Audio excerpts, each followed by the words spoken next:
മലയാളികൾ പാശ്ചാത്യ സംസ്കാരം അനുകരിക്കുന്നു. ഇത് നമ്മൾ പല സ്ഥലത്തു നിന്നും കേൾക്കുന്നുണ്ട്.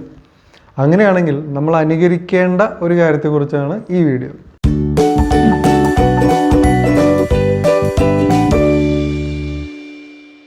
കാര്യം ഇത്രയേ ഉള്ളൂ. 18 വയസ്സ് കഴിഞ്ഞാൽ കുട്ടികൾ മാതാപിതാക്കളുടെ കൂടെ താമസിക്കുന്ന മാറി ഒറ്റയ്ക്ക് താമസിക്കുക. നമ്മുടെ ഇവിടെ ഒരു ബാച്ചലർ ഒരു പ്രായം കഴിഞ്ഞാലും പാരൻസിൻ്റെ കൂടെ തന്നെയാണ് താമസിക്കുന്നത്. വിവാഹത്തിന് ശേഷവും അവർ പാരൻസിൻ്റെ കൂടെ തന്നെയാണ് താമസിക്കുന്നത്. പക്ഷേ പാശ്ചാത്യത്തിലാണ് നമ്മൾ ഈ 18 വയസ്സ് കഴിഞ്ഞാൽ അവർ മാറി താമസിക്കുന്ന ഒരു കൾച്ചറുള്ളത്. ഈ ഒരു കൾച്ചർ ഇവിടെ വന്നു കഴിഞ്ഞാൽ നമ്മുടെ സമൂഹത്തിൽ ഉണ്ടാകാൻ പോകുന്ന മാറ്റങ്ങളെക്കുറിച്ചാണ് ഈ വീഡിയോയിൽ ഞാൻ പറയാൻ പോകുന്നത്.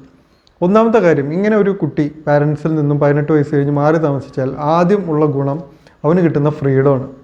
നമ്മുടെ ഒരു ടീനേജ് കഴിഞ്ഞിട്ട് ആ ഒരു പ്രായത്തിലുള്ള പലരുടെയും പ്രശ്നം ഇത് തന്നെയാണ്. എനിക്കൊരു ഫ്രീഡം ഇല്ല, എനിക്ക് ഇഷ്ടമുള്ള സ്ഥലത്ത് പോകാൻ പറ്റുന്നില്ല, ഇഷ്ടമുള്ള സമയത്ത് പോകാൻ പറ്റുന്നില്ല, തിരിച്ചു വരുന്ന സമയത്തിന് റെസ്ട്രിക്ഷൻ, അങ്ങനെ എല്ലാ കാര്യത്തിലും റെസ്ട്രിക്ഷൻസ് ആണ്. അപ്പോൾ അങ്ങനെ ഈ ഒരു വീട്ടിൽ നിന്ന് മാറി താമസിക്കുന്നതിലൂടെ ഇത്തരത്തിൽ നിയന്ത്രണങ്ങളൊക്കെ ഇല്ലാതാവും. അതോടുകൂടി ഇഷ്ടം പോലെ ഫ്രീഡം കിട്ടും. പാരൻസിന് ഇത് കേൾക്കുമ്പോൾ ഒരു പേടി തോന്നും. കാരണം ഈ പ്രായത്തിൽ ഇത്രയും ഫ്രീഡം കിട്ടിക്കഴിഞ്ഞാൽ എന്തൊക്കെ കാട്ടിക്കൂട്ടെന്ന് പറയാൻ പറ്റില്ല. പിള്ളേരൊക്കെ വഴിതെറ്റിപ്പോവും, അതിനും സാധ്യതയുണ്ട്. പക്ഷേ ഒരു കുട്ടിയുടെ ഭാഗത്ത് നോക്കുമ്പോൾ ആ കുട്ടിക്ക് കിട്ടുന്നത് അവന് ഇത്രയും കാലം കിട്ടാതിരുന്ന സ്വാതന്ത്ര്യമാണ്. അപ്പോൾ അവന് ഇഷ്ടം പോലെ ഫ്രീഡം കിട്ടുന്നു, അവൻ്റെ ഇഷ്ടത്തിന് ജീവിക്കാൻ പറ്റുന്നു. പെട്ടെന്ന് കുറേ ഫ്രീഡം കിട്ടിക്കഴിഞ്ഞാൽ ആരായാലും എന്ത് ചെയ്യും? മാക്സിമം അടിച്ചു പൊളിക്കും. ഇഷ്ടമുള്ളതൊക്കെ ചെയ്യും, ഇഷ്ടമുള്ളതൊക്കെ വാങ്ങുന്നു, ഇഷ്ടമുള്ളതെല്ലാം കഴിക്കുന്നു. പക്ഷെ അതിനൊരു ലിമിറ്റുണ്ട്. കുറച്ച് കഴിഞ്ഞാൽ ഇതിങ്ങനെ തുടർന്ന് പോകാൻ പറ്റില്ല. കാരണം നമുക്ക് ഇങ്ങനെ പണം കിട്ടിക്കൊണ്ടേയിരുന്നാൽ ഒരു പക്ഷേ തുടർന്ന് പോകാൻ പറ്റുമായിരിക്കും. പക്ഷേ ഈ പ്രായത്തിൽ മാറി താമസിക്കുമ്പോൾ കിട്ടുന്ന പണത്തിനൊക്കെ ഒരു ലിമിറ്റുണ്ട്. പിന്നെ ഈ ഒരു 18 വയസ്സ് കഴിഞ്ഞാലും പഠനം എന്ന് പറയുന്നൊരു കാര്യം ഉണ്ടാവും. അപ്പോൾ വല്ലപ്പോഴൊക്കെ ക്ലാസ്സിലും പോകണമല്ലോ.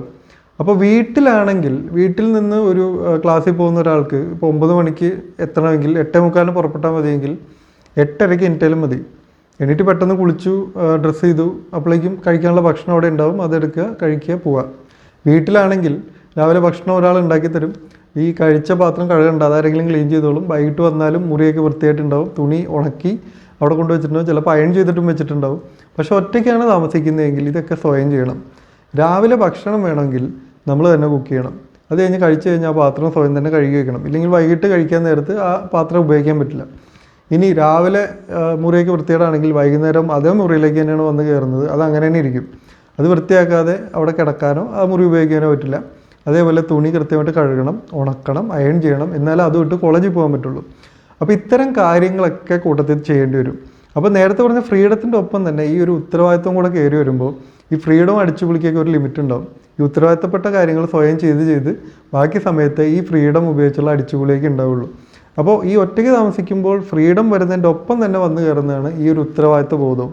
അപ്പോൾ വീട്ടിൽ താമസിക്കുന്ന ഒരു ആൾക്ക് ഇല്ലാത്ത, 18 വയസ്സ് കഴിഞ്ഞ ഒരാൾക്ക് ഇല്ലാത്ത ഈ ഒരു ഉത്തരവാദിത്തങ്ങൾ ഒറ്റയ്ക്ക് താമസിക്കുന്ന 18 വയസ്സുകാരന് വരും.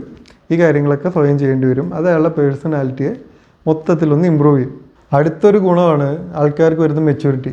ഇങ്ങനെ ഒറ്റയ്ക്ക് താമസിക്കുന്ന സമയത്ത് ഒരുപാട് തീരുമാനങ്ങൾ സ്വയം എടുക്കേണ്ടി വരും.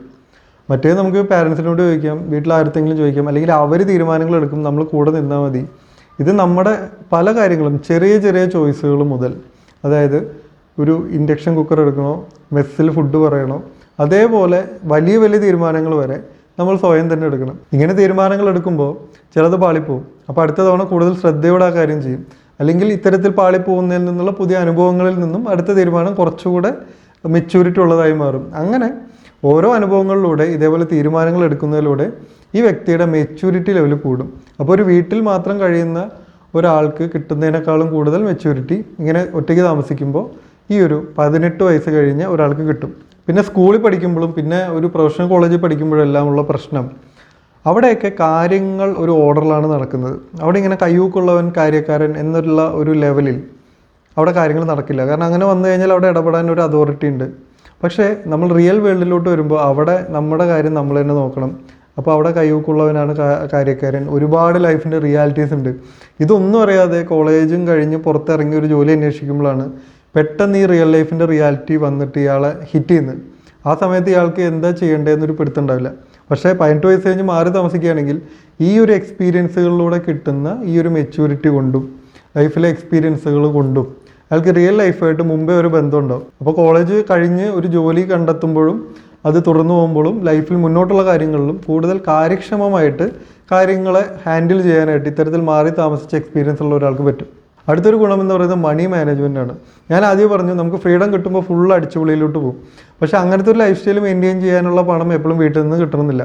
അപ്പോൾ അതിനുവേണ്ടി വല്ല പാർട്ട് ടൈം ജോലിയോ എന്തെങ്കിലും കാര്യങ്ങൾ നോക്കും, കമ്മീഷൻ കിട്ടുന്ന കുറേ പരിപാടികൾ തുടങ്ങും. അങ്ങനെ നമ്മൾ പഠിക്കുന്ന കാലത്ത് തന്നെ ഇത്തരം കാര്യങ്ങൾ ചെയ്യുന്ന കൂട്ടുകാർ നമ്മുടെ കൂട്ടത്തിൽ തന്നെ ഉണ്ട്. ഈ വണ്ടി കച്ചവടമോ അല്ലെങ്കിൽ മൊബൈൽ ഫോണോ അല്ലെങ്കിൽ ലാപ്ടോപ്പോ ഒക്കെ വിൽക്കണമെങ്കിൽ ഇവരോട് പറഞ്ഞാൽ മതി, അല്ലെങ്കിൽ പുതിയത് വാങ്ങണമെങ്കിൽ ഇവരോട് പറഞ്ഞാൽ മതി. അതിൽ നിന്നൊക്കെ ഇവർ കമ്മീഷൻ പിടിക്കുന്നുണ്ടാവും, അത് അവർക്കൊരു വരുമാനമാണ്. അപ്പോൾ ഇങ്ങനെയൊക്കെ ചെയ്യുന്ന കൂട്ടുകാർ നമ്മുടെ ചുറ്റുമുണ്ട്. അപ്പോൾ ഇങ്ങനെ ഒറ്റയ്ക്ക് കുട്ടികൾ താമസിച്ച് തുടങ്ങി കഴിഞ്ഞാൽ ഇവർക്ക് വരുമാനത്തിന് വേണ്ടി ഇത്തരം കാര്യങ്ങളൊക്കെ ചെയ്യേണ്ടി വരും. പാർട്ട് ടൈം ജോലിയോ അല്ലെങ്കിൽ കമ്മീഷനിലുള്ള പണികളോ അങ്ങനത്തെ കാര്യങ്ങളൊക്കെ ചെയ്യേണ്ടി വരും. അപ്പോൾ കിട്ടുന്ന പണം ഇത്രയാണ്, ഇത് വെച്ച് എൻ്റെ ചിലവ് ഇത്രയും മുന്നോട്ട് കൊണ്ടുപോകണം എന്നുള്ള ഒരു മണി മാനേജ്മെൻറ്റ് ഒരു തനിയെ തന്നെ പഠിക്കും. അപ്പോൾ ഈ മണി മാനേജ്മെൻറ്റ് എന്ന് പറയുന്നത് ലൈഫിൽ ഏറ്റവും ഇമ്പോർട്ടൻ്റ് ആയിട്ടുള്ള കാര്യമാണ്. നമുക്ക് കയ്യിൽ പണമില്ലാത്തത് നമുക്ക് വരുമാനമില്ലാത്തതുകൊണ്ടല്ല, എല്ലാവരെയും പ്രശ്നം ഇതെങ്ങനെ ഉപയോഗിക്കണമെന്ന് അറിയാത്തതാണ്. അപ്പോൾ 18 വയസ്സ് കഴിഞ്ഞ് ഒറ്റയ്ക്ക് താമസിക്കുന്ന ആൾ കിട്ടുന്ന ചെറിയ തുക വെച്ച് ജീവിതം മുന്നോട്ട് കൊണ്ടുപോകാൻ പഠിച്ചു കഴിഞ്ഞാൽ പിന്നീട് അവന് നല്ലൊരു വരുമാനം കിട്ടുമ്പോഴും അവന് നല്ല രീതിയിൽ പണം ഹാൻഡിൽ ചെയ്യാൻ പറ്റും. അപ്പോൾ വലിയ ബുദ്ധിമുട്ടില്ലാതെ അവന് മുന്നോട്ട് ജീവിച്ചു പോകാൻ പറ്റും. അടുത്തൊരു ഗുണം കോൺഫിഡൻസ് ആണ്. നമ്മൾ ആദ്യം പറഞ്ഞു ഈ കാര്യങ്ങളൊക്കെ ഒറ്റയ്ക്ക് ചെയ്യേണ്ടി വരുന്നു, തീരുമാനങ്ങൾ ഒറ്റയ്ക്ക് എടുക്കേണ്ടി വരുന്നു, ഇതേപോലെ പണം ഹാൻഡിൽ ചെയ്യേണ്ടി വരുന്നു. അതിനുശേഷം നമുക്ക് ഓരോ അനുഭവങ്ങൾ ഉണ്ടാകുന്നു, അതിൽ നിന്ന് നമുക്ക് മെച്യൂരിറ്റി വരുന്നു. അപ്പോൾ ഇതൊക്കെ കൊണ്ട് ഒരു മാറ്റം, ഒരു പേഴ്സണാലിറ്റിയിൽ ഉണ്ടാകുന്ന മാറ്റം എന്ന് പറയുന്നത് കോൺഫിഡൻസ് ആണ്. അപ്പോൾ ഇത്തരത്തിലുള്ള കാര്യങ്ങളിലൂടെ കടന്നു പോകുമ്പോൾ, ഇത്തരം അനുഭവങ്ങൾ ഉണ്ടാകുമ്പോൾ, അതേപോലെ ഇത്തരം കാര്യങ്ങൾ ചെയ്യാനുള്ള കഴിവും കൂടെ ആർജിക്കുമ്പോൾ നമുക്ക് കോൺഫിഡൻസ് കൂടും. നമുക്കൊരു കാര്യം വന്ന് പറഞ്ഞു കഴിഞ്ഞാൽ അത് ഏറ്റെടുത്ത് ചെയ്യാനുള്ള കോൺഫിഡൻസ് വരും. കാരണം നമുക്ക് അനുഭവം ഉണ്ട്, അല്ലെങ്കിൽ അത് ചെയ്യാനുള്ള കോൺഫിഡൻസും തനിയെ വരും, അതിനുള്ള മെച്യൂരിറ്റി ഉണ്ട്. അപ്പോൾ ഒരു വീട്ടിൽ താമസിക്കുന്ന ഒരാളെക്കാളും 18 വയസ്സിന് ശേഷം പുറത്ത് താമസിക്കുന്ന ഒരു കുട്ടിക്ക് ഒരു ഡിസിഷൻ എടുക്കാനും ഉത്തരവാദിത്തത്തോടെ കാര്യങ്ങൾ ചെയ്യാനുള്ള കോൺഫിഡൻസ് കൂടുതലായിരിക്കും.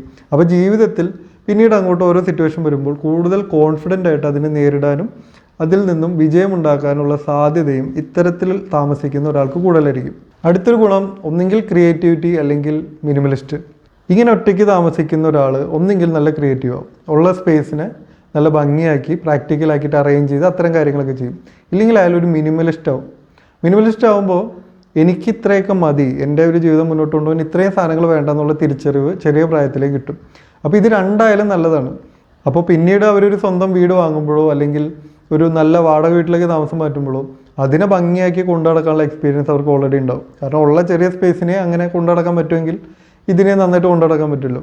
ഇല്ലെങ്കിൽ ഈ ഒരു മിനിമലിസ്റ്റിക് ചിന്ത അവർക്ക് വന്നിട്ടുണ്ടാവും. അപ്പോൾ ഒരു വീട്ടിലേക്ക് ഇത്രയൊക്കെ മതി, അല്ലാതെ മറ്റു വീടുകൾ കാണുന്നു എന്ന് വെച്ചാൽ എല്ലാം വാങ്ങി കൂട്ടേണ്ട കാര്യമില്ല. ലൈഫ് മുന്നോട്ട് കൊണ്ടുപോകാൻ എന്തൊക്കെ മിനിമം വേണം എന്നുള്ളൊരു ധാരണ അവർക്കുണ്ടാവും. അപ്പോൾ മിനിമലിസ്റ്റിക് ആയിട്ട് അവർക്ക് ജീവിക്കാൻ പറ്റും. അപ്പോൾ ഒന്നെങ്കിൽ ഇതേപോലെ ക്രിയേറ്റിവിറ്റി അല്ലെങ്കിൽ ഈ ഒരു മിനിമലിസ്റ്റിക്, ഇതിലേതെങ്കിലും ഒരു കാര്യം ഒറ്റയ്ക്ക് താമസിക്കുന്ന ഒരാൾക്ക് വരും. അപ്പോൾ അയാളിങ്ങനെ മെറ്റീരിയലിസ്റ്റിക് ആയിട്ടുള്ള കാര്യങ്ങൾക്ക് താല്പര്യമില്ലാത്തൊരു തോട്ടാണെങ്കിൽ അയാൾ മിനിമലിസ്റ്റ് ആവും. ഇല്ല ക്രിയേറ്റീവ് ആയിട്ടുള്ള ആളാണെങ്കിൽ മെറ്റീരിയലിസ്റ്റിക് ആവും.